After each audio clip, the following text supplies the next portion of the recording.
back in 2021, I started to stream on the RP Gamer Twitch channel, where I would juggle between multiple RPGs during a 3-hour window via a giant wheel filled with classic and obscure RPGs for the Super Nintendo Entertainment System.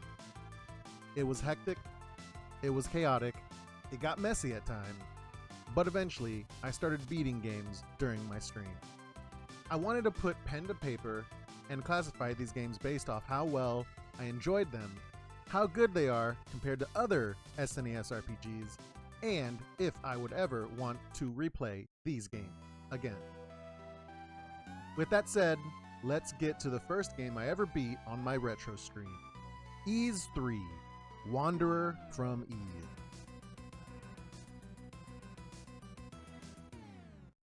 Released on the SNES in early 1992, Ys 3, Wanderers from Ys would change the series structure. While still following the exploits of Adol Christen, Ys 3 forgoes the top-down perspective and bump battle system for a 2D side-scrolling adventure with unique attacks depending on directional input. The most notable concept about these changes was how frail Adol is at the beginning. Enemies come at the red-haired hero non-stop, and unless he exits the danger zone, his healing options are initially limited. It takes a decent amount of grinding to level up and collect enough money to upgrade gear, and some bosses have level thresholds that need to be met before they even take damage. Ys 3 can be frustrating and punishing at first, but with enough patience and the proper amount of grinding, Adol can muscle his way through any area. That's not to say that there isn't some trial and error with this game and some of its bosses. Each boss is larger than life and usually only has a few weak spots that Adol can wail on to actually deal damage. Instead of magic in this game, Adol acquires rings and equipping them uses ring points. There are a few rings to collect and some are more useful than others. These rings are lifesavers during boss fights, and it is recommended to save all Adol's ring points for the major battles.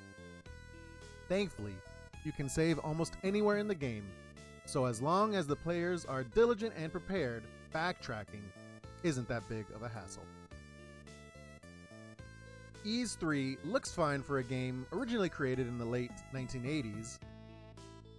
Adol's iconic red hair and armor stand out, but every other character in the game is noticeably less detailed.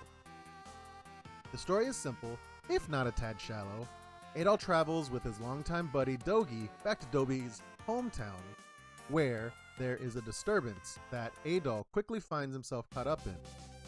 He is seemingly the only person that can stand up to the evil forces and must travel to unique locations where he begins to collect a bunch of mysterious statues.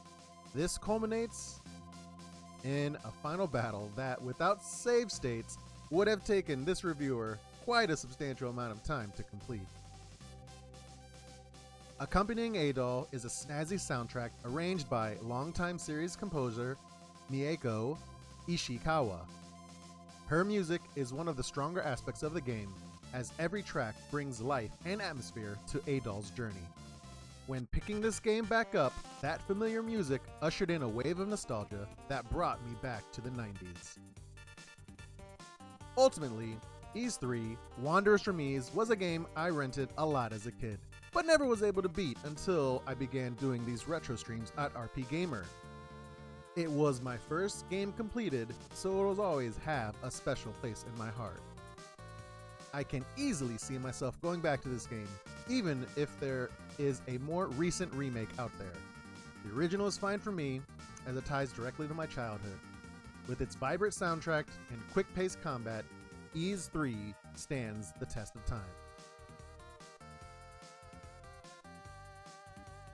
This review is purely comparing this game to other SNES RPGs. And if you wanted to look, Nintendo Power issue 33 has an article for this game.